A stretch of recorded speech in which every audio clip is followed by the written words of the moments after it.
அனைவருக்குமே வணக்கம். சற்று முன் கிடைத்திருக்கக்கூடிய ஒரு மிக மிக முக்கியமான செய்தி ஒன்று வெளியாகியுள்ளது. சற்று முன் ஸ்டாலினை டெல்லிக்கு தூக்கிய அமலாக்கத்துறை. இது மாதிரி பார்த்தீங்கன்னா, செய்திகள் இன்று காலையிலே பார்த்தீங்கன்னா, பரபரப்பை கிளப்பியிருக்கு. அனைவருக்குமே தெரியும் பார்த்தீங்கன்னா, திமுக நெறைய பிரச்சனைகள் பார்த்தீங்கன்னா, எங்க பார்த்தாலும் திமுக சேர்ந்த அமைச்சர்கள் மிகப்பெரிய ஊழல் ஆட்சியாக பார்க்கப்பட்டு இருக்கக்கூடிய நிலையில இதில முக்கிய அமைச்சராக நேரு அவர்கள் பார்த்தீங்கன்னா இருக்கார் இல்லையா? நேரு அவர்கள் பார்த்தீங்கன்னா, அதிரடியாக அவருக்கு சம்மந்தப்பட்ட இடங்கள்ல ரைடு நடந்தது.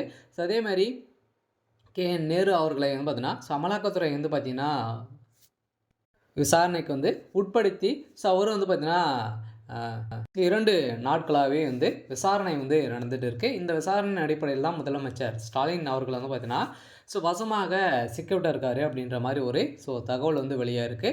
இத பத்தி இந்த வீடியோல நம்ம முழுமையா பார்க்கலாம். அதுக்கு முன்னாடி நம்மளுடைய சேனலுக்கு இப்பதான் நீங்க முதல் முறையாக வந்திருக்கீங்க அப்படின்னா, மறக்காம நம்மளுடைய சேனலை சப்ஸ்கிரைப் பண்ணி சப்போர்ட் பண்ணுங்க. வாங்க வீடியோக்குள்ளே போகலாம்.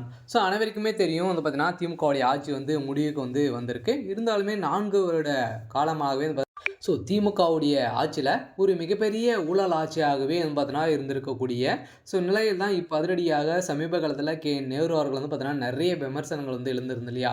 நேரு அவர்கள் பார்த்தீங்கன்னா வருடத்திற்கு பார்த்தீங்கன்னா அரசு வேலை வழங்குவதற்காக வருடம் 500 கோடிக்கு மேலே பார்த்தீங்கன்னா அவர் சம்பாதிச்சிருக்காரு அப்படின்ற மாதிரி ஒரு தகவல் வெளியே இருக்கக்கூடிய நிலையில் தான் இப்போ 2 நாட்களாகவே தொடர்ந்து நேரு அவர்கள் பார்த்தீங்கன்னா டெல்லியில் விசாரணை நடந்துருக்கு.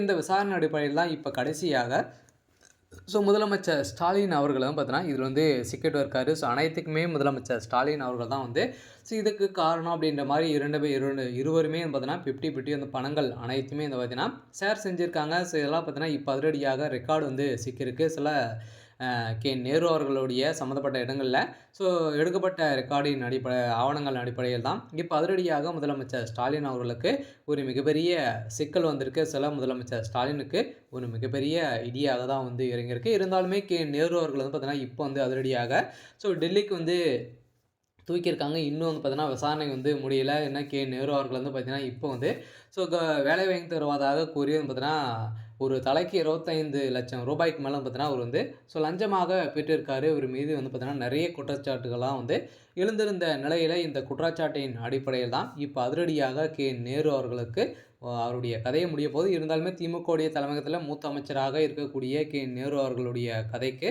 ஒரு மிகப்பெரிய முற்றுப்புள்ளி வைக்கும் விதமாக தான் திமுகவுடைய தலைமையகம் செயல்பட்டாலுமே இப்போ முதலமைச்சர் ஸ்டாலினி அவர்களுக்கே பார்த்தீங்கன்னா ஒரு மிகப்பெரிய வேட்டு வைத்திருக்காரு. இருந்தாலுமே என்ன நடக்க போகுது அப்படின்ட்டு வெயிட் பண்ணி பார்க்கலாம். இது மாதிரி செய்திகளை தெரிஞ்சுக்கணும் அப்படின்னா மறக்காமல் நம்முடைய சேனலை சப்ஸ்கிரைப் பண்ணி சப்போர்ட் பண்ணுங்கள்.